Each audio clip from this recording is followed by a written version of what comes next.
Oh, welcome everybody. Thank you for being early and on time. We're just going to wait a couple of minutes, waiting for other people to come in before we start proper.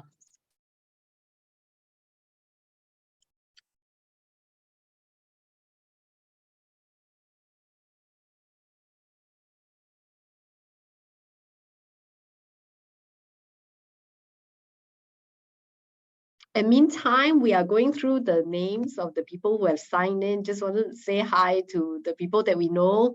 Hi, Charlene. Hi, Isaac. No, I think it's that Isaac. Okay, hi, Isaac. Hi, Alan. Not our team Alan, but the other Alan.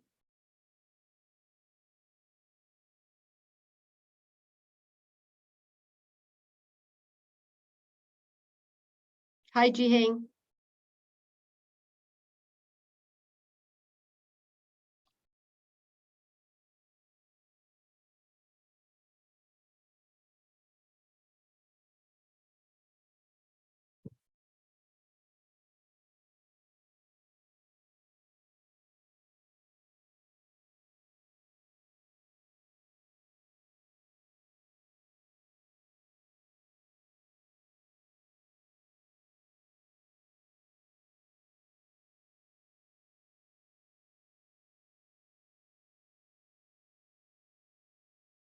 Okay.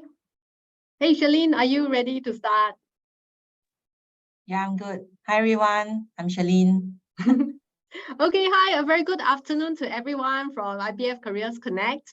And my name is Eileen, and together today I've got my teammate with me, Charlene, and together we're going to go through this session today on I'm qualified, but I'm not getting any interviews. And for those of you who have been with us for some time, you will know what I'm going to say next. Those of you who are new to us, a very warm welcome. In all our sessions, we do stop along the way to answer questions, and the more questions that you have for us, the better this session will be for you. So I just want to encourage everyone to ask as many questions as you can, and we will try our best to answer all your questions in this session. Right, so we're ready to start, and thank you once again for spending your time with us. So, hey, for those of you who are new to IBF Careers Connect, this is what we do for our job seekers. We are a full-fledged career center, and we help you in all stages of your career journey. So whether you need help tweaking your resume, you need help practicing your interviewing skills, or you need help improving your LinkedIn profile, and in general, anything that's related to job search, including even reframing your career mindset, our coaches are here to help you. So those of you who are new to us, this is in a nutshell what we do, and we hope that by the end of this session, if you have not already signed up with us, you will be very motivated to sign up with us. Yeah, so okay. Just to recap, this is what we are going to cover today. For the next 1.5 hours, we are going to answer these 3 key points, which is number 1, to determine which are the jobs that you should be applying for if you are still in that stage of your job search where you're applying for any and every job that you see on JobStreet or LinkedIn. The second thing we're going to address is to understand why your resumes that are considered good fit might not receive any response. And the third thing is we are going to also bring you through a few examples to show you how to really read a job advertisement, a job description, and figure out, should you even apply for that job at all? So, and once again, I just want to encourage our audience, please ask as many questions as you can. Yeah, Eileen, I think maybe we want to highlight also that we especially designed this webinar for those of you who are already in this space, basically in the financial services sector, and you've been trying all different ways. So this is very curated content for those who are within this banking finance industry. So those who are pivoters from out of the financial services sector, some of the examples that we're going to share may not be so relevant to you. But I think if you like to still know, well, we welcome you to stay and ask questions as well. Yeah, to help everybody learn together. Thanks. Oh, thanks a lot, Charlene. Yes, Charlene brought up a very important point. The content of this next 1.5 hours is heavily geared towards those who are already applying for jobs for which you are extremely experienced. So I hope that sets the context for everyone. And hey, what's the next step? Okay, so we're going to cover 3 main things in this whole session. The first is to determine the jobs that you should be applying for and should you not apply, and that's the first thing. And the second thing is we're going to understand the common reasons why your resume is not getting picked up, why you're not getting an interview. And the third is to identify, which parts of a job description is really important for you to address. Okay, yeah. So to answer the question, am I really qualified? So many times, right, where we talk about sending in a resume and why are we not getting a response from a resume, the first question we really want to ask ourselves is, am I really qualified? Should I really apply for this job? And to do that, I want everyone to, take a hard look at all the jobs that you're applying for. Look at the skills that the job requires, the knowledge that the job requires, and lastly, the attributes. And if you can be very honest with yourself, I think some of you who have been applying for a lot of jobs with no avail, you will realize, especially for career pivoters, you will realize that actually you might not, or should I say, should not even be applying for some jobs. And for us, based on our experience at the Career Center, our magic number is 50%, which means that if you do not meet at least 50% of what's required from the job advertisement, be it the skills, the knowledge, or the attributes, I think you're better off saving your time applying for the jobs that you have more than a 50% match for. And also to add on, that 50% match should not come primarily from the attributes portion, meaning to say every job ad will have these descriptors, like they want someone who is result driven, detail oriented, or passionate, analytical ability. Now, these are what we call attributes. And if your 50% match is coming from those attributes, then our suggestion is, no, don't apply for these jobs. Especially if you don't even have 50% of the actual hard skills and the knowledge that's required from the job description.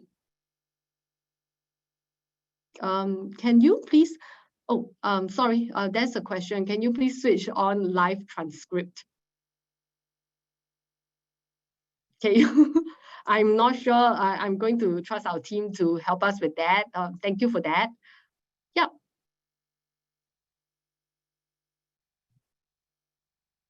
All right, so we have covered, to determine which jobs that you should be applying for. The general rule is that you should meet at least 50% or more of the requirements of the job. So I hope that is clear for everyone. And if you've got further questions, please post your questions in the Q&A box. Yeah, and the second area that we are going to address is to understand what are some of the common reasons why your resumes are not getting picked up, even though you are fully qualified for the job that you are applying for. So Charlene, I'm going to leave you to interrupt me if you have got anything to add. Yeah. So why does a good fit resume not get a response? So the very first big reason is you are not an actual fit and you don't realize it.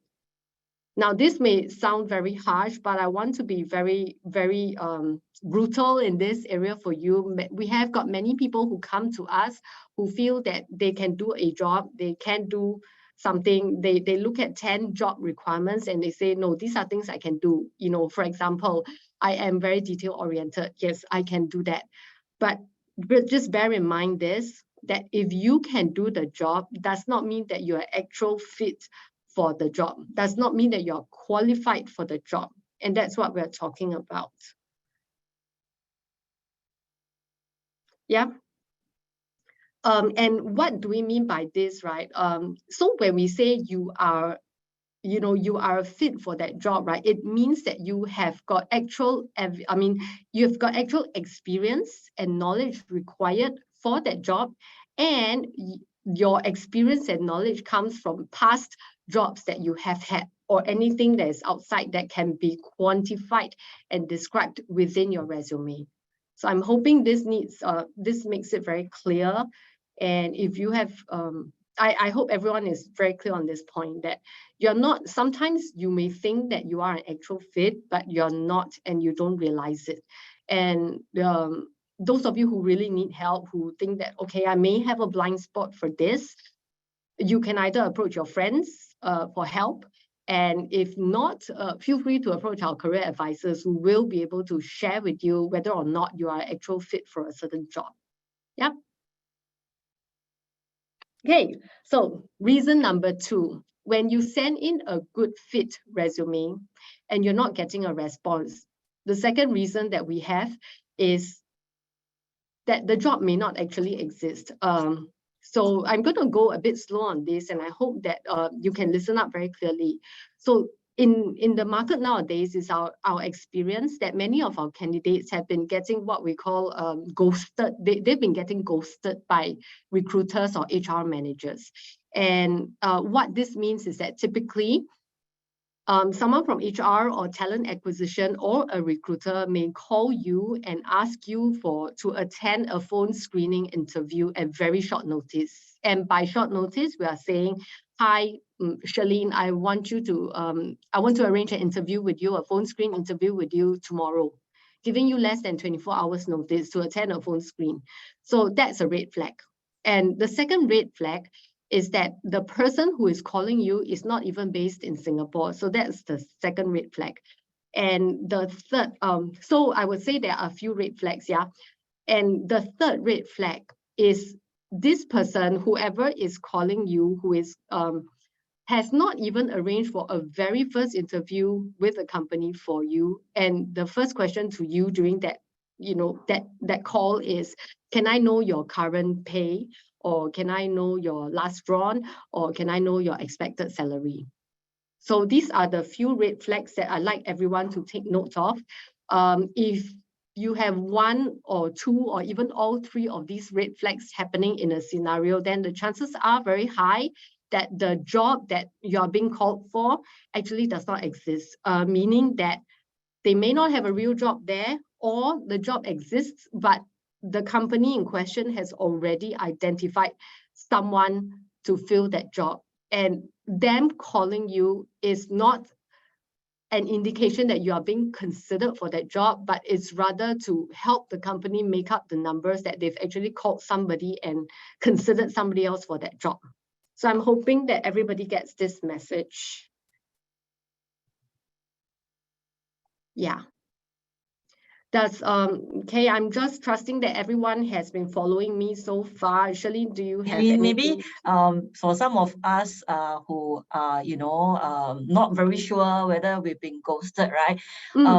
Based on your observation or your coaching, usually, from application to actually getting a response from HR, what is the usual timeline like? That kind of get a sense that it's legit, like it's not, it's a genuine process.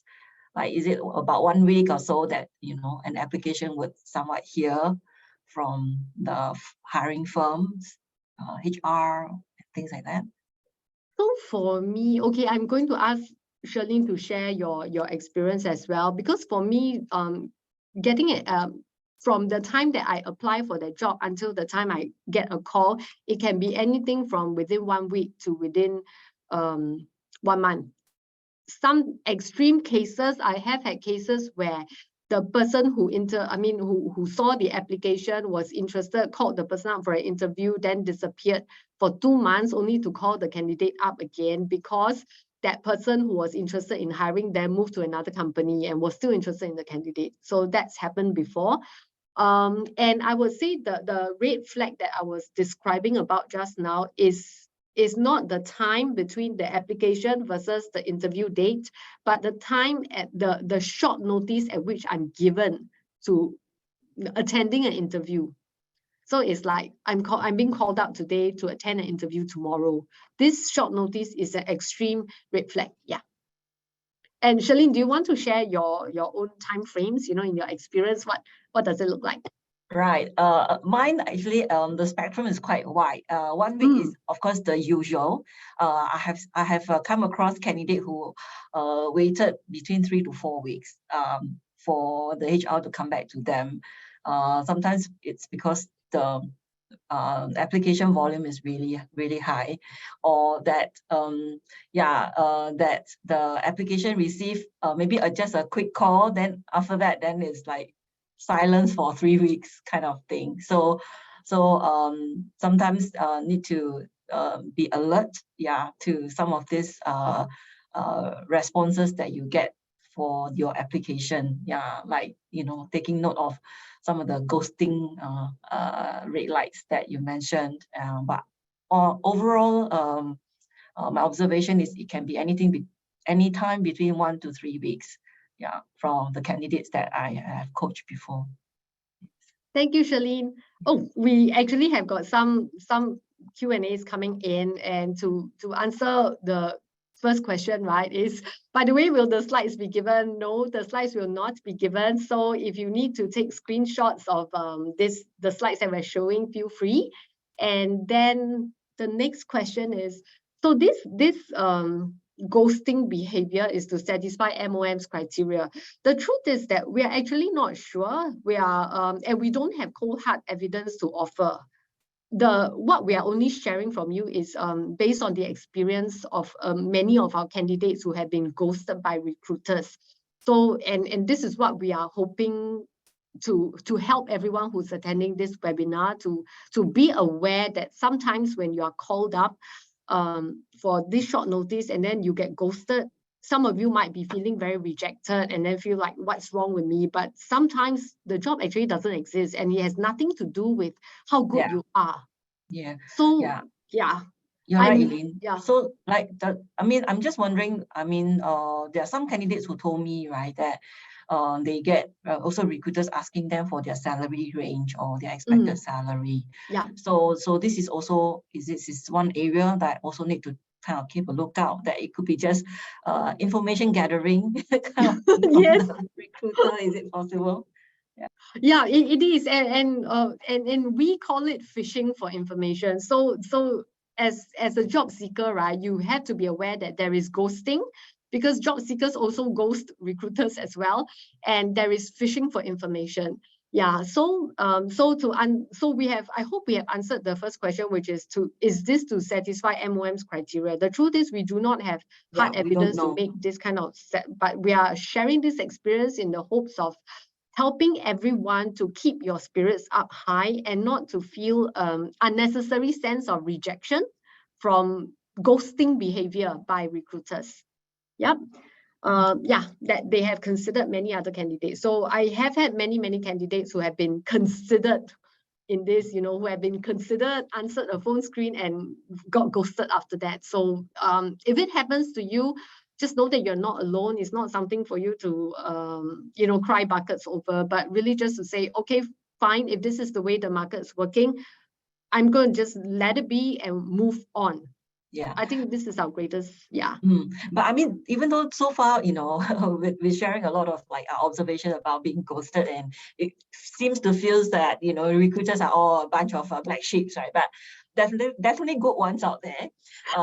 You need to be discerning in terms of asking for necessary information, like if they talk to you about a role, ask for the job description, things like that. Do the necessary, because it's also your responsibility or our responsibility as someone who's applying for a job, right, to ask for such evidence to assess for yourself whether this job is legit, whether there's really a true job, is the job real, But of course, they are a very small percentage, like maybe 0.1% that the job suddenly changes. But that is really so minor. But do be mindful of that.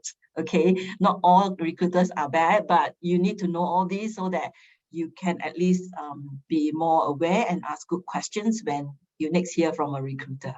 Okay, so that's our aim here, right?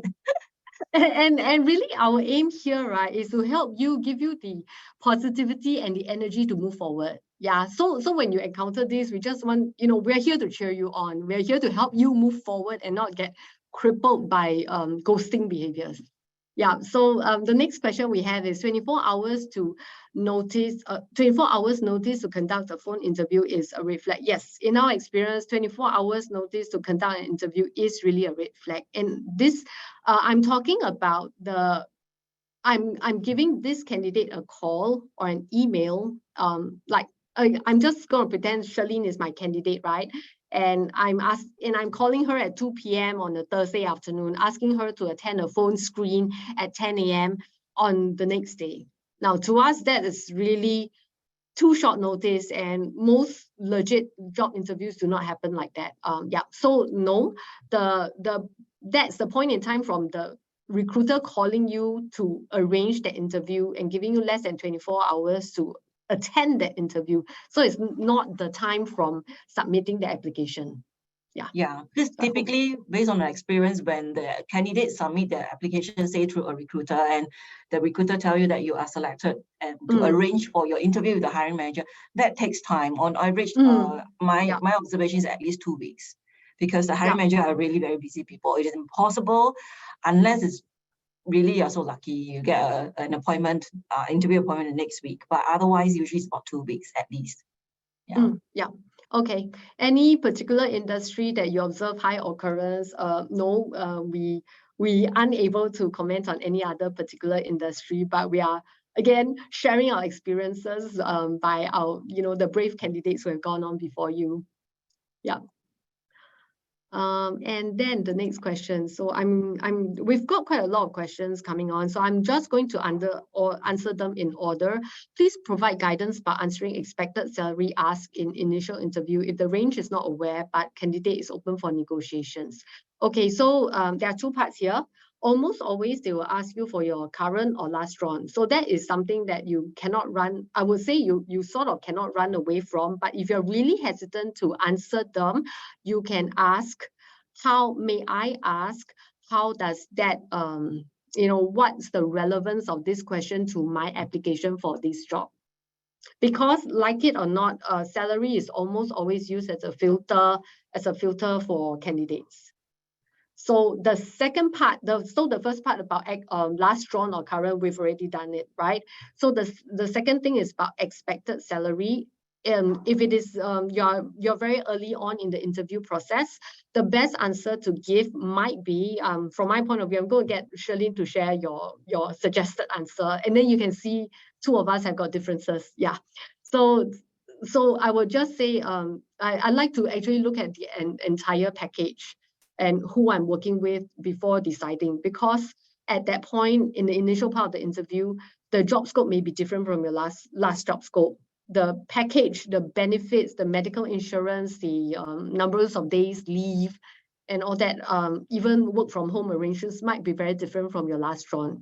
And then you can say that I would like to consider the offer or the salary as a package deal, and I do take into account the benefits, the boss, the team culture, and all that before I make my decision.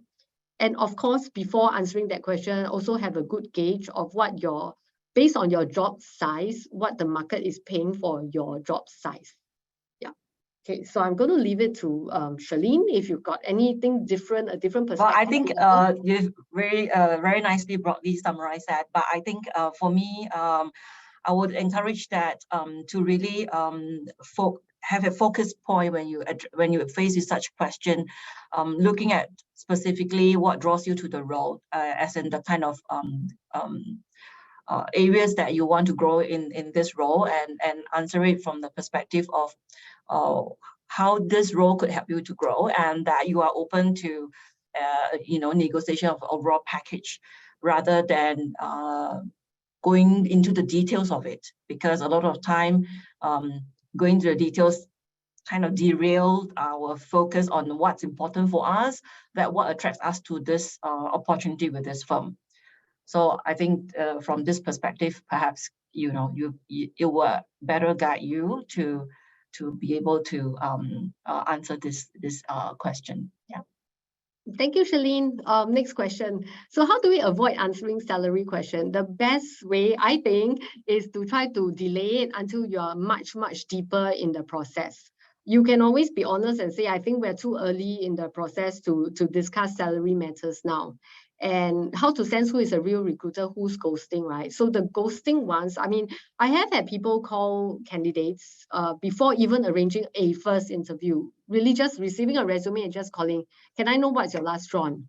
That to me is a big no-no. Candidates should never divulge last drawn, current, or expected based on the first phone call without even hearing from anybody from the company about the job scope. Yeah. Okay. So I hope that helps. And then any way to detect such ghosting already from the job advertisement? No, unfortunately not. We wish that ChatGPT could help. But yeah, I don't think you can. And talking about job advertisements, right? So another so-called what we feel is a red flag is that if you see a job vacancy being repeatedly shown by a company, right? Chances are, I'm talking about, for example, if the same job ad appears consistently over the course of 6 months, so it can be a telltale sign of either very high turnover in the role or the company is paying or whatever in such a way that candidates are not applying. So that's a warning sign for you if you like. Yeah. So cases whereby the HR calls and proceeds in a phone interview immediately. Had that happen when I applied for an internship, would that be considered a red flag? No. If HR calls and goes in a phone interview immediately, I would say, no, this is not a red flag. Especially in the context of this, for if it is an internship, likely also that is not a red flag. I mean, yeah.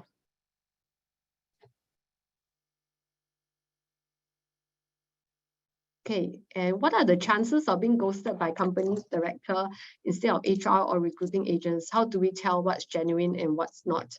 Okay, so again, I wish we had market statistics, but we really don't have. So we can't say what are the chances of you getting ghosted by a company's director, but suffice to say that anybody can ghost anybody. So if you get ghosted or if you're ghosting someone, the message being put across to the person being ghosted is that, that's it, we are not proceeding any further.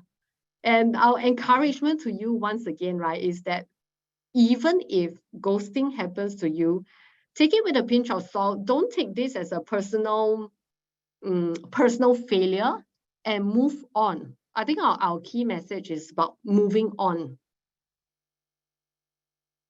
And regarding how do you tell what's genuine and what's not? So if you're ghosted by a company's director, especially if the company is very small, it can be, or a fintech company, for example. So it can be something very volatile, like suddenly the company is going bankrupt or something like that. Things like that do happen. Yeah. And then the next question, is there a social platform that share crowdsourcing data on employers who seem to ghost a lot? No, at least I'm not aware of them, though I think you might find something on Glassdoor. Yeah, Glassdoor, I think Hardware Zone. Yeah, some of the job salary boards, yeah, you do get that. But or even Telegram, there's some groups, but I recommend that you take those information with a pinch of salt. Yeah. Okay. Yeah. And what Eileen rightly pointed out, some of the very sporadic growth of fintech startups and all that. So just be prepared. Yeah, they might, suddenly not be around, or that suddenly they announce that they are, consolidating their presence in this region and moving out of Singapore. So these are potential situations that can happen. Okay, so not that they purposely ghost you. Yeah. And then, okay, thanks. And we're going to move on to the next question. What if your last drawn salary is an internship? Would it still be good to say, since it's more of an allowance and not an apple to apple comparison? If I had a choice, I would not put in an internship as a last drawn salary. Yeah, and it's not it's not relevant, I would say. And you're right to say that it's not an apple-to-apple comparison. So I hope that answers your question. And then what if the expected salary field question is in the online application form as a mandatory field, right? So this one is tricky, and you really have no choice but to put in a number that you are really comfortable with. And just trust that whatever filtering that they are using, right, that if it is a fair number, that it is fair to yourself, you're not willing to go below that salary, then let it be. Yeah. Next question. What would be the proper timeline for a job recruiter to get back to our application? How long would be the proper lead time? Okay, Alan, I noticed that you're trying to type an answer. I'm going to leave you to, is it okay, Alan, if I leave you to help with this one? Sure, no problem. I'm actually halfway. Yay, Okay, thank you, Alan. Thank you. Yeah. Okay, your age is 63. Okay, oh, your age is 62, and is this the reason I'm not getting any interview call even after applying a lot of applications? Okay, I would not be so quick to, number one, ageism does exist in the Singaporean workplace. I'm not going to deny that. But number two, the point I want to put across is that just because you're not getting a response does not mean that you're getting rejected because of your age. So we're going to cover in the next slide some reasons why you're not getting a response from your resume. So I hope that this will address your concerns somewhat. And if you are having a hard time, if you are being unemployed, you need help, and you are not already signed up with our career coaches, I do encourage you to write into us, and our coaches will be more than happy to help you. I've applied many positions, even in my careers future status, mostly, even for a few months. How can this be handled? Simple. Really, if it is under received or under review, don't obsess about it. So remember the mantra that Charlene and I have been saying just now until now, move on.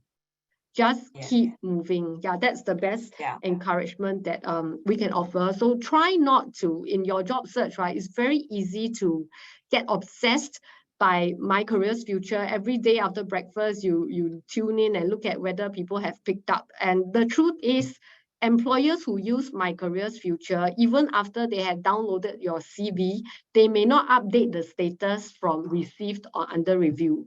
Yes. Yeah. Another thing is, we're not sure what firm you apply to, but if they are established firms, they would have their very own careers website, which is like their, main source, one of their main sources for applications. So if you don't get a response on My Careers Future portal, that doesn't mean that they didn't update, means that you are, they're ghosting you, but it's just that they just received quite a lot of application, and if you are selected, you will obviously be contacted. Yeah, and if you don't hear from them in 1 or 2 weeks, then like what Eileen and I we've been encouraging you, really move on and look at others. Yeah. Okay, so the next question, can you share if it is a red flag if a company doesn't ask you via email when is the earliest start date and instead ask you to start the following day? So if this is for an internship position, right, then I'd say no, it's not a red flag. And our rules for handling internship positions are quite different from handling full-time or contract jobs. Simply because, remember, those of you who are going into internship, right, the objective of an internship is not to it's not for you to quibble over the peanuts pay they may be paying you, but really for those of you who are deciding between internships, right, the criteria for you to decide whether you want to take an internship or not is the kind of experiences that it offers you that you can put into your resume for future job applications when you're ready to take on a full-time job. This is really your only criteria. So even if a company, I'm just going to give an extreme example. If Google asks you to work for them for free, zero allowance for 1 month at Google HQ in Singapore, right, you will grab the chance, right? Simply because to have Google on your CV is going to help you open doors later on. So I hope that helps those of you who are looking at this from an internship point of view, and those of you who are not going into internship, but really going for full-time jobs. Now, all these red flags are very important to you because they are all signs that either the job isn't real or the job is the job either isn't real or the job is shortchanging you or lowballing you in some form or fashion. So I hope that makes it clear for everyone. Okay, understand that the company might provide a salary range. Okay, I'm going to leave this question until later because technically we are now talking about interviews. Why is our resume not getting interviews? So I'm going to just leave some of these questions for later. So far, okay, for my 3 most fitting job interviews, companies are re-advertising again. No, this is not, if for the 3 most Definitely not you. Yeah, definitely not you.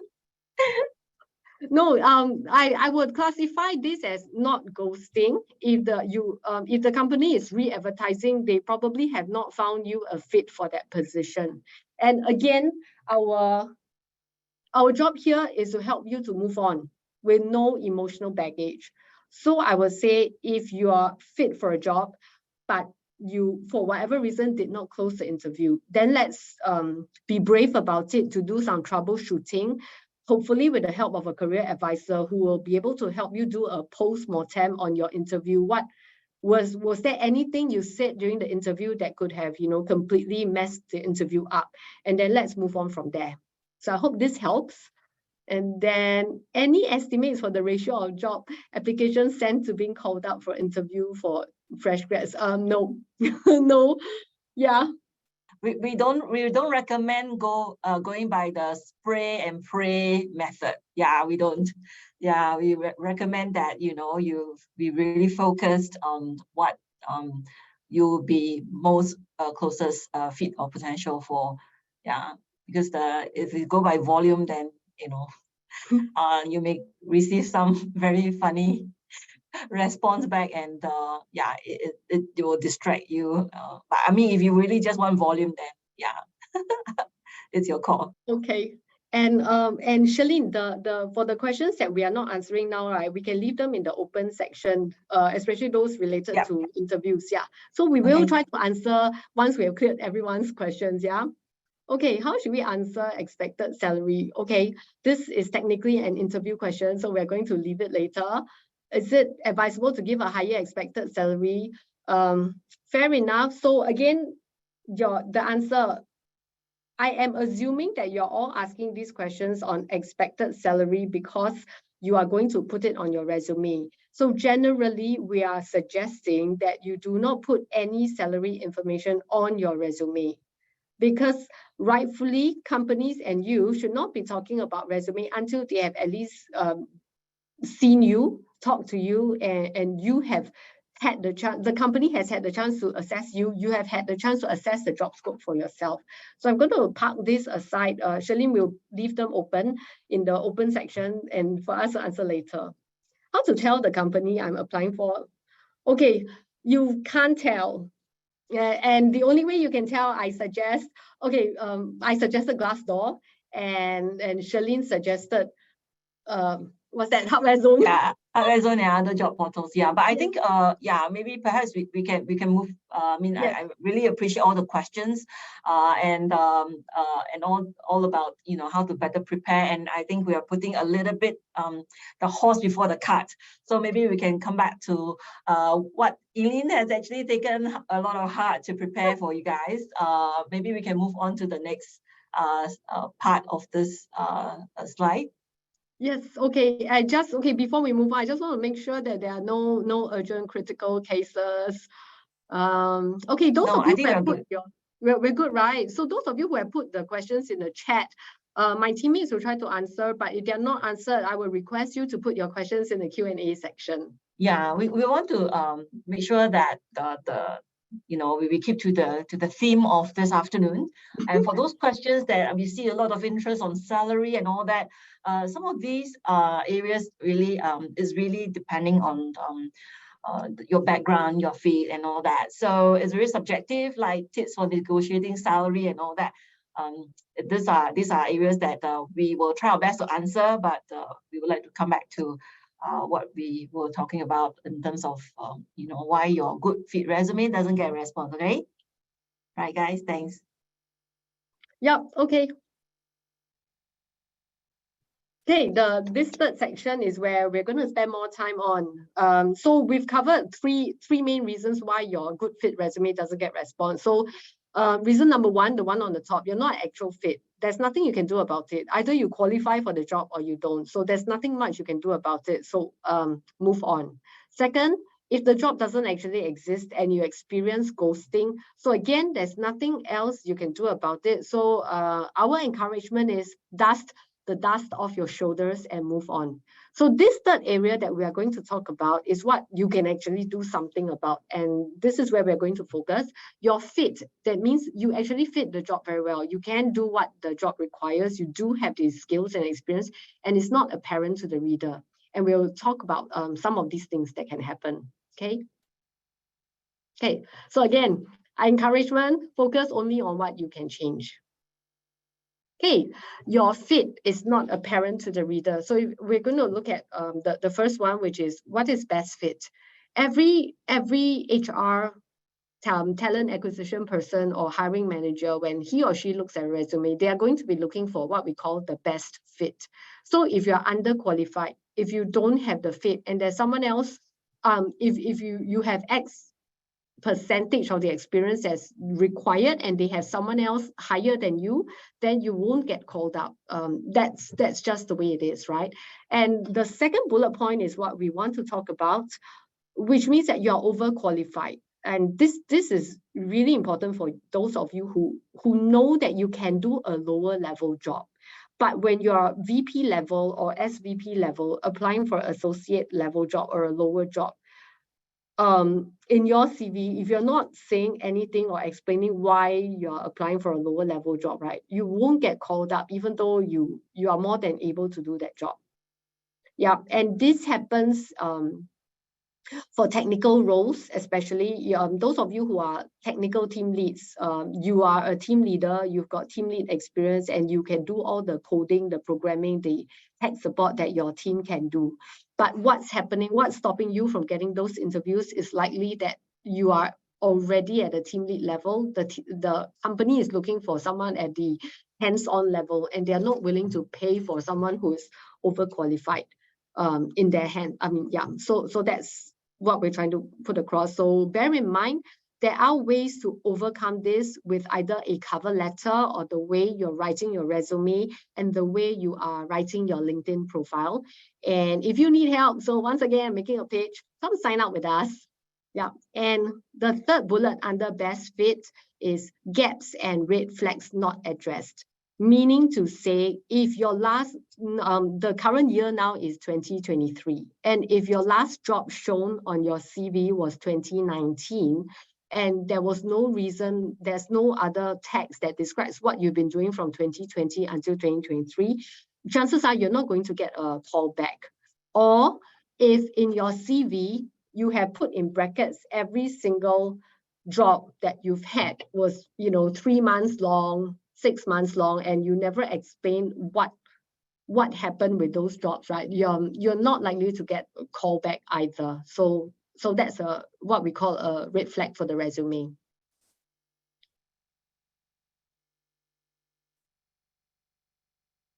Okay, I'm going to stop a while. Okay, there's so many questions. Okay, Charlene, I'm going to. Most of our questions are very much on interview related. Yeah, so maybe we can move on first, and then later on when we have time, we will focus on those questions. Yes. Yeah. Okay, I'm just going to answer those that are related to resume writing and, our cover letters mandatory. No, they're not. They're good to have, and they help to explain things that you cannot put across in your resume, like red flags. So I hope that deals with it. Where do you explain these gaps in the, you can explain the gaps in the cover letter. You can also fill in the gaps under employment experience with whatever it is you were doing, whether it is self-improvement, professional development, taking a course, all those can come under the experience section. So yeah, I hope this helps. And to we work with a lot of people with career gaps. So those of you who have career gaps, you really need to, I encourage you to come work with us one-on-one, where we can really help you to completely rebrand your entire resume. Yeah. Okay. Yeah, so I think one key thing is maybe just to highlight the reason why we also encourage you to see a career advisor is because everybody's situation is different. And a lot of time we get this frequently asked questions like, should I say the hard truth? How should I say it? So, and these are very private things. So it's only appropriate to have that conversation with a career advisor rather than at a webinar, okay? Yeah, we just want to respect your privacy. Okay, should you include hobbies and interests? Yes, you should definitely include hobbies and interests in resume. I mean, for me, how I think of it is this: there will always be people, HR managers, recruiters, talent acquisition, who like to read that section on hobbies and interests. So my hobbies and interests are important to me, so I will just include it. Okay, maybe I can add on here. Yes. I have a candidate who is a professional MC. Okay, and he's having a budding, I would say budding, budding, okay, software engineer career right now, but he would like to actually pivot to a better role to deepen his skills. So I was always encourage him that, if you do MC for any relating to this tech space, events related, then you should put it in your resume, because it shows that relatedness that you have. And like what Eileen mentioned, I think that the inclusion of the hobbies and all that is actually to show an extra dimension to you, so that there's richness to who you are as a person. Because at the end of the day, if you look at the selection process, other than the checklist of the skills, then it's a personality fit. And for them to quickly assess your personality, is quite hard, right? Isn't it? So then it's through the hobbies that you state, you don't have to show a long list. There are some people who really, hobbies enthusiasts, I call them. Okay. You don't need to list everything, right? Be selective, because it shows the clarity of your mind, what you want to highlight about your personality. You don't want to spray everything and take your time and read. No, they don't have time. So you need to be selective. So the responsibility still goes back to you to indicate and list the very interesting hobbies that you have. Some people may say, oh, my hobby is very boring, but it doesn't matter as long as it's close to your heart. So yeah, just focus on your bright sparks, okay? That's all Okay, I have. yeah. And I have to answer this question because I think it's a very interesting question. What types of hobbies are recommended? Hey, this is the kind of question we get from people who have been schooled too long in the Singaporean education system. Yeah, that's right. The thing is, really, any hobby, if you ask me, as long as it's close to your heart. Yes. Don't chase after people's lives. Chase after your own life. What sparks joy? Like Marie Kondo, right? She used to advocate about tithing, and now that she has kids, she said that those rules doesn't work anymore. So she need to come up a new book already, right? Yeah, how to find your blue ocean in the ocean of mess. Right. So back to your hobbies, really. Yeah, I think what is true for you. Yeah. I think the important thing is, right, for our younger audience as well as for our older audience today, what's really important in today's job search context is authenticity. So it really does you no favors. It does yourself nothing to come up with a fake hobby that you're trying to be interested in. Really just be authentic and be culturally aware. So for example, if you're going to be working for a very stuffy company and you have ascertained from the company's LinkedIn profile or people in the company that is a very old school stuffy company, you might not want to put something like bar top dancing as a hobby on your CV. So I'm just You know, I'm hoping pole that dancing, pole yeah, fitness, like no that. there. Yeah. So yeah. And Yeah. if you still have questions about what kind of hobbies to include, right? So again, I'm going to refer to my wonderful teammates. Happy to help you. And we're Yeah, ready to we have move. our three musketeers, Adrian, Alan, and Lionel. Yep. Yeah, Okay. our three handsome champs. They will be there to help us some of the questions that we're not able to address today. Yeah, and This 1 applicant hour. tracking system. Okay, so remember again, we are talking about people who have the experience for the job. You are getting tripped up by the second thing, the second column, which is the applicant tracking system, which means that you're not using enough keywords relevant to that job in your CV, or you're using all the right keywords, but you're putting images or tables in your resume that's being sent across, that is being cancelled out by the software that companies are using to filter out your CV. So that's a very common problem. And then for the next one, we have got reading pains, meaning to say the third area, which is reading pains. Yeah. Those of you who are new to this job search thing, you would have realized that you cannot be sending one generic resume to every single type of job. You may be applying for 10 different types of jobs, but sending the same CV to 10 different types of jobs is not doing yourself any help. And secondly, I put that point about the job titles for a very specific reason, because sometimes your company may call you a business analyst, but then what you may be doing is a data analyst job. And without realizing it, right, your entire CV is business analyst, business analyst, business analyst, and you're doing a data analyst job, you're applying for a data analyst job. You're not going to get called up for the interview because you named yourself the wrong way. So I hope that whoever's listening, I mean, you can take this principle and apply it to your own CV and find out whether is your current job title or is your past job title the same as the title given by the market. Okay, so I hope that rounds out bullet point number 1. And if your CV is too long, it makes it very, very painful for the person who's actually reading the CV. And for that reason, you also won't get a call back. And if you're wondering what is too long, we are talking about in the Asian context, anything between 1 to 3 pages is acceptable in the Singapore context. For American firms, I would recommend 2 pages max. And yeah, anything more than 3 pages, I think you need to get some help. Yeah. Yeah, but of course, okay, I think caveat is this, yeah, Eileen, I mean, I think there are certain firm who loves to read details, okay? So again, be culturally aware, research a bit, all right? Before you submit your full CV, okay? You know, certain, maybe a senior research scientist or something like that, maybe they need certain details. So it really depends on the role. So, but overall, I think what Eileen mentioned, the guide between 1 to 3 pages or 2 pages for American firm, I think it's a good reference point that everybody should take note of. Yeah. Okay. So again, remember, you know, do you have your research in terms of the firm and also the kind of role that you're applying for? Okay. Yeah.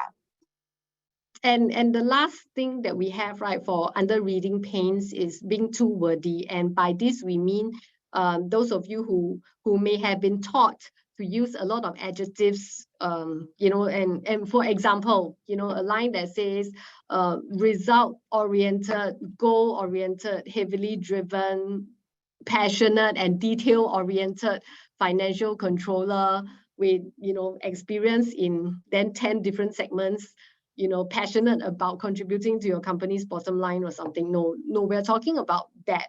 So if you are plonking in anything from 3 to 5 different adjectives about yourself, especially things that cannot be validated, for example, passionate, you know, it makes reading very, very painful for the reader. So in the resume, short and sweet is best. Best if you can say, hi, I am a trainer. I've got 5 years experience training corporate audiences in leadership roles in the areas of soft skill communication. So that's very just in your face, to the point. So I hope everybody's getting this. So are we ready to move on? Okay, and before I move on to the next segment, sometimes it's really not you. I just want to encourage everyone again, do what you can with what you have. Don't blame yourself, and then just keep moving no matter what happens along the way. Yeah. Oh, okay.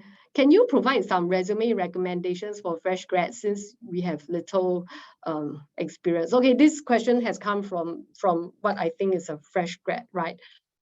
Yes, you will, for fresh grads, right, we do encourage you to come see our career advisors because in the area of resumes, for our career center is very special. We do not provide templates. And I will explain the reason why so that every one of you listening this can remember this example. We once did a retrenchment for like 60 middle managers to high-level managers in a MNC, oil and gas. You know what, 60 people came off with went away with the exact same template that I gave the middle managers to high level managers. And each of them said that they were result driven, goal oriented, and passionate about their work. So I hope the point that I'm trying to get across really gets across, guys. You need to stand out in your CV, and however you stand out, it is your innate personality. When you're truly being authentic about yourself, you will be able to come up with a CV that's really to your style, able to put across all the right information. And our entire team of career advisors is here to help you. So once again, feel free to sign up. Yeah. Are you ready to move on, Charlene? Okay. Yes. Okay. So in the next section, right, Charlene is going to go through some job advertisements, job descriptions, and then we're just going, Charlene is just going to show you a very simple technique that if you don't remember anything else that we shared in this webinar, I at least remember what she taught you. Yeah. Over to you, Charlene. Okay. Thanks, Eileen. Okay, so everyone, in terms of this, what you learned so far, we thought that we want to share with you how you can quickly look at the job description to decide for yourself what are the must-haves and what you don't have. Okay, basically, to help you to quickly take a mental decision in that sense, whether you should proceed to apply for this role. And I want to highlight to all of you, we are aware that we have a bunch of fresh graduates with us. So guys, just listen in, even though these examples are specifically selected for people with related experience in this field. Okay, and also we highlighted this role is also because of certain observations that we have, and we felt that we want to bring them up to your attention. So if there's anything that you can't take away, we hope myself and Eileen, we hope you can remember whether whenever you look at a job description, whether you have them or you maybe don't have them. Okay, must have and don't have. Okay, so and a lot of people are very, very interested. We get a lot of coaching requests, okay, asking about careers in sustainable finance, right? How do I break through ESG, where are the jobs and all that. And of course, with a lot of announcements, everybody is so excited. And we have industry speakers also coming to talk about it. So, but if you have done a quick scan on job availability, that means the job postings, that the growth of the actual growth in this area, this part of the world in Singapore or in Southeast Asia, it's not growing exponentially as what you read. I think there are pockets of growth, but then the availability, the number of jobs there in ESG is not very high, largely because this space is still at its budding stage. So the next slide, Eileen. So I've selected this basically for someone who is in the ESG space, okay, or in the banking finance space. And I've highlighted those that must have, all right? If you are from the industry. Charlene, can I interrupt? Okay, yeah. I just wanted to address, I know there's quite a lot of fresh grads or people who are about to graduate with us today. I wanted to encourage you to use this time to actually look at these job ads together with us and understand what are the must-haves and what are the don't-haves within every job ad. And even if you're a fresh grad and you might think that you really don't have anything to offer, but take a look back at all your CCAs, your leadership community, your leadership committees, and even your volunteering outside. If you do missions outside, if you do work with nonprofits outside, or even your outside your own gigs that you do. Some of you may have e-commerce, you have your own blog shop selling things like that. All these are attributes of yours that you can sell even without formal experience in the job market. So as Charlene goes through all these job advertisements, I hope that what you will pick up from her is, the ability to look at a job ad and say, yes, I may not have that, but I have this, and this is what I can offer. Yeah. Thank you, Charlene. Sorry for the interruption. I think that's great.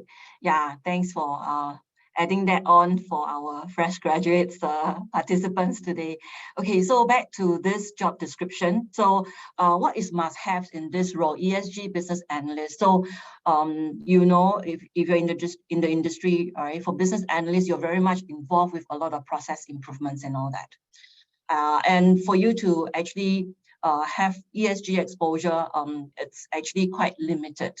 All right, so I've highlighted in yellow those that is must have. Basically, you must have banking or asset management sector experience. Okay, and those of you who have been reading up or maybe taking some course, you know that it is very, very important to be familiar with some of this ESG regulations, standards, and bonds and all that. So these are must-haves. Okay, and what you don't have, possibly, okay, we would encourage, okay, that the minimum 3 years, which is in green. If you, let's say, only have 2 years, all right, I would say still give it a shot, because it really depends on your exposure of the project that you are exposed to. Okay, and being a business analyst, it's very, very common that they are involved in projects day in, day out. Okay, and the project can be complex. Complexity, of course, really subjective and vary from firm to firm. So you notice that what I've highlighted in yellow is the must-have full project life cycle. Okay, so do you have to kill yourself that you don't have a 3-4 years of full project life cycle? Don't need. If you have one, that involves multiple coordination and collaboration with the departments like legal, risk, and compliance, that's helpful. Okay, so that's why in green, the don't have, it's been highlighted. Okay, so that's how you can look at it. And being a business analyst, the day in the life of a business analyst, what do? Right, so they do a lot of data analysis work. All right, being exposed to a lot of ESG related reports. All right, information, research papers. So the ability to conduct investigative and statistical analysis, it is almost like a given that you must know how to do. Otherwise, you cannot be a business analyst at the end of the day. Yeah, because you need to be really, really comfortable and not wait for the boss to tell you how to do a data architecture, how to work on semi-structured data and so on, right? So these are must-have. Okay, and then of course, how do you know? Looking at your own background, is that looking at if you have been involved with a lot of projects and all that, terms like operating models, process flows, these are must-have. All right, if you don't have it, it's really very tough to make a call for it. Okay, yeah. Okay, Elaine, you have anything you want to add on? Okay, do you have any questions on that? No? Okay, then the next one, okay, that I've selected, also in the area of sustainable investing analyst. Okay, so this is a role that rests with a very established American firm. Okay, overall, this role requires the person to be able to do, product management, business development, and engagement. Very much some interaction, not just analytical. Okay, next slide. Okay, and I want to bring attention to what are the must-have. Okay, so the yellow highlights. Okay, you see that investment knowledge. Okay, obviously with the job title, you realize that investment product knowledge are important. But what are the don't have? Meaning that do you have to tick the box for everything? Don't need to, but you should have at least a couple of them. All right, we're not aiming for perfectionism. Can don't have meaning that is to take away from the perfectionist lens. Okay, so don't aim to be a perfectionist, but of course be practical to know what are the must have. Okay, then and for an analyst, day in the life is of course being strong in research and analytical skills. And what does that mean? Meaning that how do you be a super top standard, gold standard analyst, meaning that you are able to also use the commensurating tools, right? The related tools to help you to do a super good analysis, okay, of the products that that you're being tasked to do, right? And the must-have for this role, obviously, is a bachelor degree. And if you notice, the green highlight we put in as can don't have, basically because these are preferred to have as like, you know, good to know kind of thing, because not everyone, you know, have taken a course in sustainability. But if you want to, you know, you could put that in, okay? But don't need to have, because if you already have the product, investment product knowledge, you know, that would be helpful. Okay, then in terms of language, okay, these are can don't have. I think if you're generally able to speak the two language, that's mandatory in the sense, like almost stated mandatory in the job description, that'll be helpful, because I think Cantonese is not something that a dialect that everyone know how to speak, right? Yeah, some people speak Hokkien, some are Hakka and all that, right? So it's preferred, so can don't have. But I think if you want to impress, then, you know, maybe you can mention something along the line that you are taking conversational Cantonese or something like that.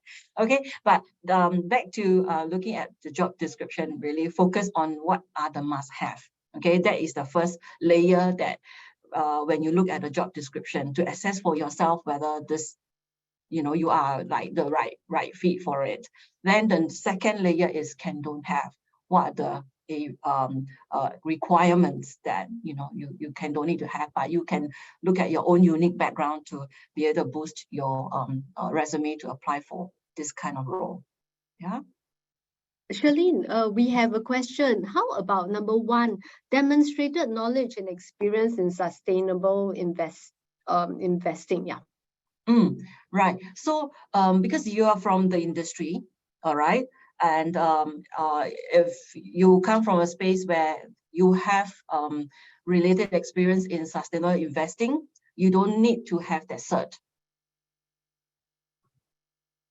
Yeah. So this is helpful to have, because a lot of time the firm may not be involved in sustainable investing. Like, you know, your work experience may not be from there. Yeah. Okay. So must have, I think this is more like can don't have. Yeah. And I might add that for this particular item number one, right, demonstrated knowledge and experience, right? Because sustainable investing and ESG, as Charlene has said, the field is so young that no one really knows what is considered ESG, what is not, and everybody thinks they know something about it. You are free to put anything that you feel is of use to that particular role. And this information, what is really of relevance to that particular role, you will find out not just from the job description, but also from the other parts of the job description where they tell you where this role sits, which part of the bank it sits, and then what the bank is actually doing. Yes, that's right. Because if you are from, let's say, an asset management firm kind of background, you may have done some relating to sustainable investing, but not purely kind of thing. So these are areas that you can, you know, it's like good to have. Then that will help you to be able to assess, you know, whether this is the role that you want to apply for. And I think before we move on, I think we're done with this particular example, right? Yeah. Okay, and this is to encourage everyone here, okay, whether you're a fresh grad or an experienced person, many times, right, the person coming up with a job ad will almost want to write a job description of a perfect candidate. So, you know, a perfect candidate doesn't exist. So you know, if you're wondering whether should you apply or should you not, my suggestion is, look, if your CV is ready, it doesn't cost you more than 5 minutes of your time to click send, then just go ahead and apply. Yeah. Yeah, that's right. Yeah, because what's important is focusing on the key areas like investing and all. Yeah, if you have that background, that will be helpful. Okay, next, this job description that I picked is a very interesting job description because we actually get quite a fair bit of candidate who is asking us, hey, how do I pivot into private equity? Okay, so what stands out for me is that this role, the job title, actually says private equity funds, right? But actually, you don't need to have private equity funds experience to apply for this role. I'll tell you why. So if you notice those in yellow highlights, those are must-have. Very quickly, this is a role actually focusing on very much administrative and accounting bookkeeping skill sets and experience. So like working closely with administrators, these are must-have. All right, admin of client matters, reviewing financial statements, reviewing of audited financial statements, these are must-have. So this role actually is, I think, with a boutique firm that is actually looking for an assistant manager to cover more of the admin accounting part of their office operation. Not so much, involved with the dealing with private equity funds. Okay, so it's a little bit misleading. Okay, so when you look at career pivoting, when you look at roles, job description, all right, be very clear what you are looking at, what you are applying for. Okay, because if you were to apply for this role and if you're really selected, you won't actually get any private equity funds, really much of an experience in that area. Okay, and what would be good to don't have is also for this role is that performing other duties as necessary to support the department. So this role is really for people who are looking at support admin kind of role in like a private equity firm, not really as a core private equity kind of fund manager kind of candidate. Okay, so this is something that I want to highlight to you guys. Okay, so the must-have for this role is really the very much the admin skills and the accounting skills. Okay. Yeah. Do I move on? Yeah. That's all. Next one. Okay. Okay, so for this is a head of workplace services. Okay, this is a very interesting role which cover quite a broad spectrum of skill sets. Okay, because this requires someone who is able to handle a couple of key areas in ensuring smooth operations at corporate facilities at workplace. Okay, that covers the facilities as well as IT, business continuity, and operational support, and even budgeting as well. Okay, so what is it that you must have, before you apply for this role? Okay, the next one. Okay, first of all, I think to highlight that this is a role that handles a region. Okay, so covering not just Singapore, but also the Asia Pacific region. Okay, being able to even monitor, the progress and status of everything that's relating to this a workplace, that's required. Okay, next one. Okay, hold on. Okay. Yeah. Okay, now, so I've highlighted here as what are the must-have, because this person is head of workplace services, is covering all aspects and to also making sure that the operations are run smoothly. These are must-have. Okay, what you don't have is that usually, because this is head of a department, all right, and a lot of time the hiring manager will write a comprehensive job description like this. So if you can, the green highlight are those don't have everything, but you'd be good if you can meet some of those. Because being a head of workplace services, you need to really be very familiar with the key aspects of that's involved in the workplace operations, from the operation support to facilities management, like your tables and chairs, your meal room, housekeeping, and things like that. Okay, the next one.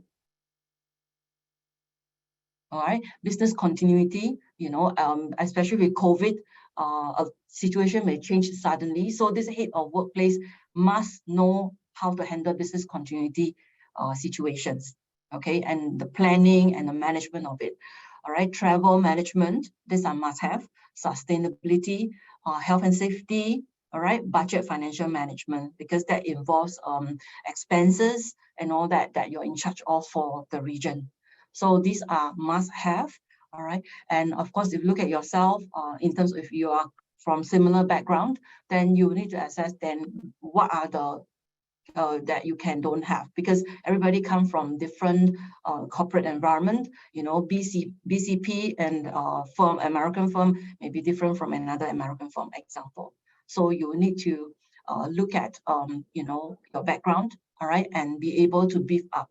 For example, I have a candidate who is very strong in business continuity planning and management. Then and also the rest of the other must have, it might be kind of light for him. So this is where, you know, my candidate will decide whether this is something that he will want to apply for. Okay, yeah, okay, next. Okay, so again, on the experience and qualification, how you distill further down, the must-have is really focus on areas like business, engineering, real estate, facilities-related discipline, because you need to have all these area of specialization so that you can execute, you know, ensure the smooth operation of the workplace services. So these are your must-have. Okay, and leadership experience. I think being a head of workplace services in a region, obviously you need to have leadership experience. Okay, but if let's say you don't have 10 years, maybe you have 9 years, you know, you can still give it a try, because depending on your background, you know, maybe you have certain strength that is very much valued by this firm who has posted this job posting. Okay, and the other areas such as like strong written and verbal communications, okay, these are you know, already comes with it. So we are not highlighting here, but I think if you are someone who already have 10 years experience in this space, you would be very comfortable and confident in being able to engage with different stakeholders and or even senior management, and have really even that high level of energy to be able to ensure that this whole you know, workplace services is being well you know, rolled out by you and your team. Okay. Right. Okay. So next is client services intermediate analyst. Okay. All right. So this role, it's very much a more client-centric role. Okay, and there are certain things that would be very important, not just being customer service centric, but the ability to handle high-profile clients. Okay, so this person needs to be really very good at handling, be a really good problem solver. Okay, these are like key areas that when I look at this job description, this is what stands out for me. Okay, next.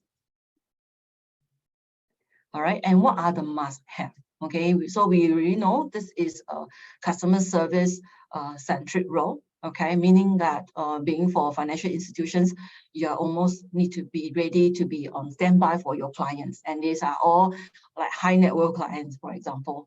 What are the must-have? Customers experience. Even though it states here very generally, you know, someone maybe say, oh, I have customer service experience, can I apply for it?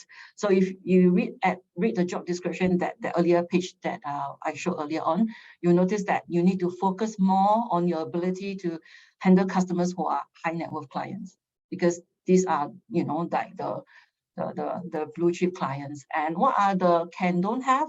Well, if you just have like 1.5 years, you know, you can try to apply for it.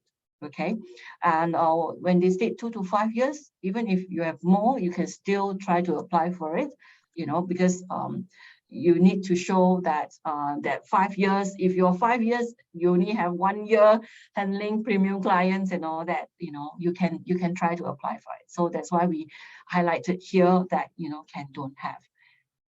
You be headhunted already? Well, I saw it on a job portal, so I think the firm is open to public application as well, other than being headhunted. Yeah, that's a very good question. Okay. Fresh question. Yeah. Okay. Then sorry, maybe we can go back. Okay, so relevant experience, okay, business financial environment. Okay, I just want to highlight here, because these financial institutions handle really privileged premium clients. So it's really important. Like example, the can don't have like the 2 to 5 years. Some people may not have pure 2 to 5 years, maybe just 1 year or maybe 2 years, and it's within the financial institution environment. Then this is good. You know, these are important that you must have that. And another area is because this customer service role needs to help solve problem for clients with certain issues, with some accessing certain technical platforms and all that, be able to handle and manage the risk. Okay, so experience being able to think on your feet, provide solutioning, and being also analyst, being able to analyze some of the customer issue, the responsiveness and all that, being able to improve the customer response rate or the customer service survey, things like that. So being able to conduct some of this analytical work would be helpful. And of course, must have would be a degree. If you don't have a degree, then you won't be considered for this job. Yeah. Okay, do we have any other question? We don't actually. So okay, so we do have questions, but we are, yeah, I think we are not more or less related. done with Right. our content, and I just want to do a quick wrap up, and then we can get started with answering the remaining questions. Yeah, and let me see. Okay, so just to recap this for everyone, so that if you forgot everything that we've shared, right? So remember, to determine which jobs that you should be applying for, you should ideally have at least 50% fit in terms of the knowledge, the skills, as well as the attributes that they are looking for. And number two, the common reasons why resumes that are a good fit might not receive any response. We're not trying to encourage irresponsibility, but by all means, reflect on yourself. Is there anything that you can change? But if it's really none of your fault, then just move on, leave the emotional baggage behind.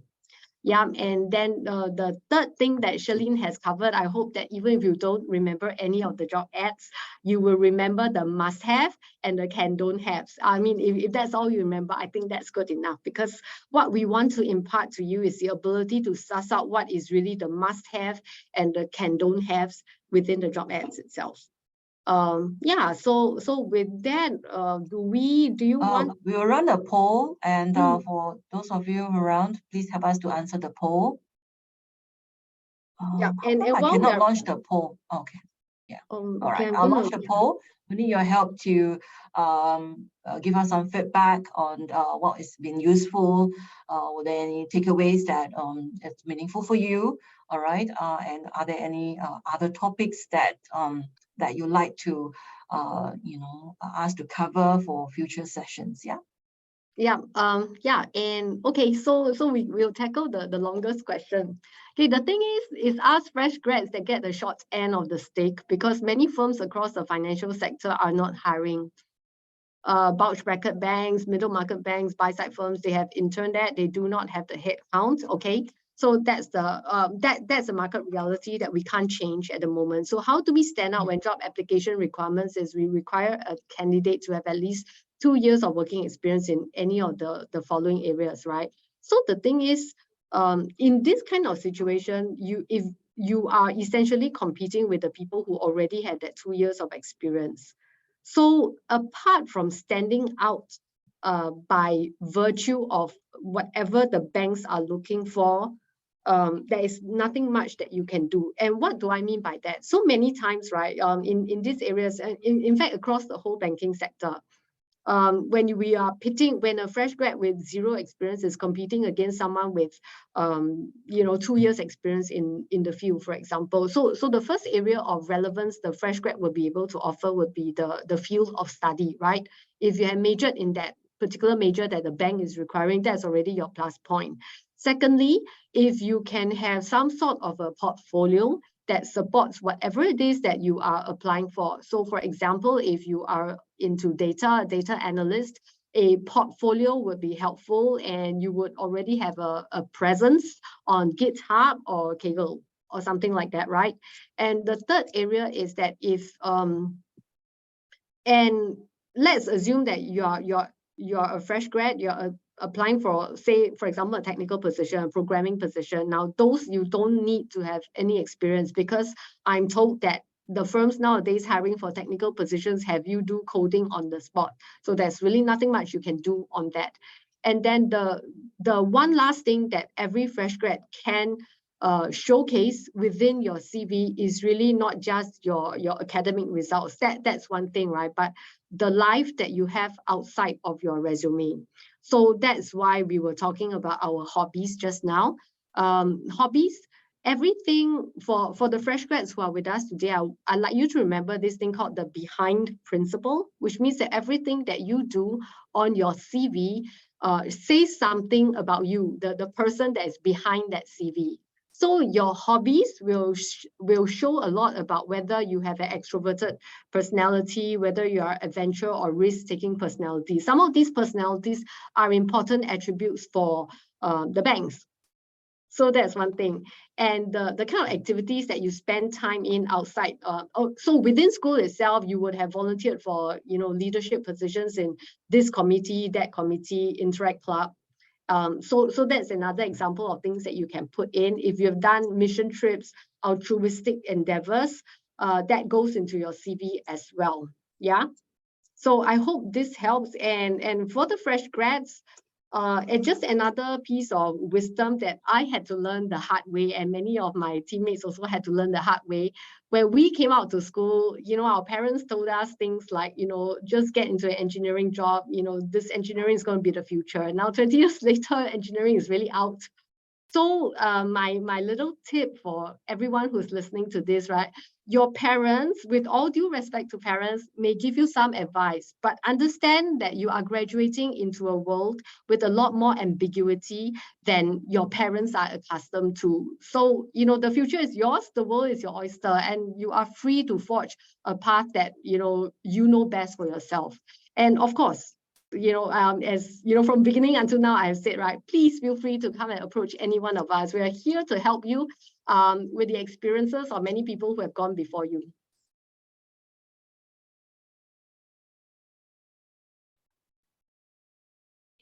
Thank you, everyone. I think the questions are great. Somehow, some of the questions asked are really interesting. Talking about interviews and salary negotiation so far. I really hope everybody has something to take away from this webinar. I think we try to really focus on quick wins that could help you to quickly apply it in your area that you feel that you need to break through. Of course, we can't address everybody's situation, because everybody is unique. And even the job description that we share are really just as a guide, and we hope that you could take the must have and can don't have as a quick way for you to filter out some of the thoughts sometimes that we read too much into it, and we start to bash ourselves like, oh, I don't have it, so I'm a bad, candidate potential kind of thing. But rather, we hope that the must have can don't have help you to quickly work through the next job, like move on, like what Eileen mentioned earlier on. If there's no response, whatever, just move on. Yeah, there's always new job postings, and into this context, a lot of the job postings are not like our parents' days or even as few years ago. The job scope has evolved a lot, and a lot of firms are going through digital transformation. And a business analyst in firm A is different from firm B. And what Eileen has rightly also mentioned, some firm, they use the word business analyst title so loosely, but actually the person is just doing data analyst job. Okay, so you need to also look at what actually are what are your strengths and what you want to aim for. Yeah, what are your closest fit, and adjust from there. And I just want to add in something that I forgot to say just now, which is that, for those of you who are still wondering what kind of hobbies that you should put behind, I'm just going to share an example from someone from the banks that I spoke to many years ago. I think this was an investment bank, and they were looking for people with endurance sports in their background. So that came out during the resume. And the reason given by the bank was very simple. People who have a history of endurance sports don't need to eat or sleep, and they can keep going on and on. So I hope this brings across the principle that we're trying to bring across. So, behind every requirement by the bank and behind everything that you present as a candidate, there is always something else behind there. So look for the thing that's behind. So I hope this helps. And then question from that I have one more question here. Taken through 2 rounds, moved to final, and told the role is on hold. In this case, we cannot tell whether the role really existed, but my assessment is that if you've been going through 2 rounds, I believe the role actually exists. And as to why the role was suddenly put on hold, this happens a lot in many banks at the moment. As everyone knows, we are living in a time of financial uncertainty. So so I just want to encourage you to just keep going. Don't let this get you down. Yeah, I think as long as during the interview you had presented a strong case for yourself, and it has been a good conversation for you between you and the firm, I think trust that you have planted a good seed and move on to the next one, and just let the plant be. It will grow and have sunshine and water, and one day when the time is right, they will call you back, or when you apply again in the future, maybe that's the right timing. Sometimes things doesn't happen for good reason. So you have faith in your potential and your value. And even if it doesn't, I know it's, you're the one going through it and being put on a limbo and all. But really, I think trust that things happen for a good reason, and maybe something better, more suitable for you will come your way. Yeah. Sometimes certain job maybe look really attractive, but it doesn't fall through. But maybe something else, sometimes it doesn't look very attractive at first, but it will give you a better, more balance to your career in some way. Yeah, always think on the positive. All right. Thank you, Charlene. And I have one more question. Any tips for assessment centers? Okay, so in our experience, right, assessment centers are if they are properly designed, they are extremely hard to gain. So because any usual assessment center will almost always test for your personality, or they call it character traits. And if you are using a tool like the Hogan's assessment, that one is very hard to gain the result. So an assessment center will also use a lot of scenario-based activities where you are asked to do things like inbox exercises and things like that, that test your ability to do something to work under pressure and come up with the right decision-making and all that. So all these things are actually by the time you apply for that job, they are quite innate to your whole person already, because you would have gained all these attributes, especially in an assessment center context. When people run assessment centers, they are looking for people with leadership potential, certain perhaps analytical characteristics, and so on and so forth. These would all have already been part of that candidate's whole person psyche by virtue of the things that you have done throughout your school years. It can be your leadership roles in those committees in school, or whatever you pursue on the outside, and your project work, things that you have done in school. So in a nutshell, assessment centers are very, very hard to gain. The only preparation that you might be able to do is to understand what is going to be tested on in the assessment center. Beyond that, I do believe that it's very hard to so-called gain the assessment center. Yeah. Charlene? If there's nothing, we are ready to call it a day.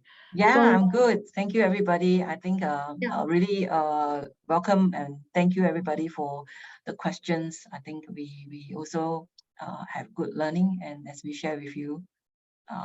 Thanks, everyone. Oh, wait, do I have anyone else? Yeah, I don't think we miss out anymore, right? Yeah. No, So don't worry. yeah, if you guys like what you learned today, you know, do drop us a note on IBF Careers Connect at ibf.org.sg, you know, to share with us what was most beneficial for you. I think Eileen and myself would like to hear that, and further improve even on this, how it can make it meaningful for you, because today's session is very interesting. We have a lot of fresh And graduates. we had a lot of fun. I just want to wish everyone all the best. And again, if you're not connected with us on LinkedIn, not connected with our career advisors, please come sign up for us. I promise our career advisors will give you, you know, we'll give you a lot of help. We're all really dedicated professionals. I like to think that way. All right. Thanks, everyone. So these are Everyone. platforms that you can find us. Okay. Have a good rest of the day and stay safe.